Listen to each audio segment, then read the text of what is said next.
It is a debate that's pitting parents against parents, with acceptance and safety being key words thrown out by both sides. Our Emily Longnecker went to Center Grove tonight to hear the battle over policies on transgender students in school.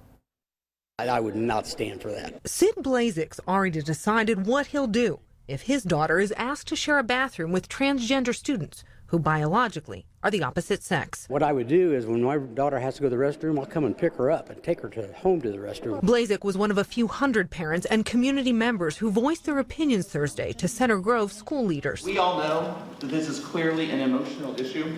We know that people have very, very strong opinions about this. As it has across the country recently, the debate over which bathroom transgender students should be allowed to use has arrived here too. None of our students should be forced to share a private and intimate space with members of the opposite sex. Thursday's forum comes in response to recent guidance issued by the federal government on what they say is a school district's obligation to address the bathroom issue if they receive federal funds. I'm not as concerned with transgender people harming my children as I am the boys or men that will use this as an easy and unquestioned access to my daughters. The majority of people who spoke said they were against any bathroom policy changes. Making policies based on people's feelings is a dangerous precedent.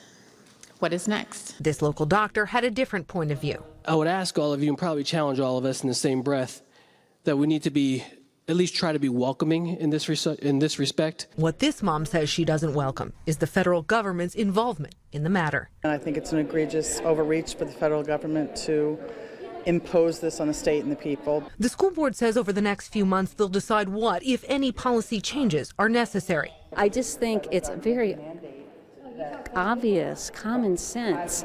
You don't do this. Sid Blazek hopes it won't come to that. And if our school board carries through with this, it's not going to be very pretty here in Center Grove. Emily Longnecker, Channel 13, Eyewitness News. And while other local school districts are still researching the implications of the president's directive, a few have already made some changes. Last month, Bartholomew County Schools added gender identity to its list of protected classes, and IUPUI has installed gender-neutral bathrooms on its campus.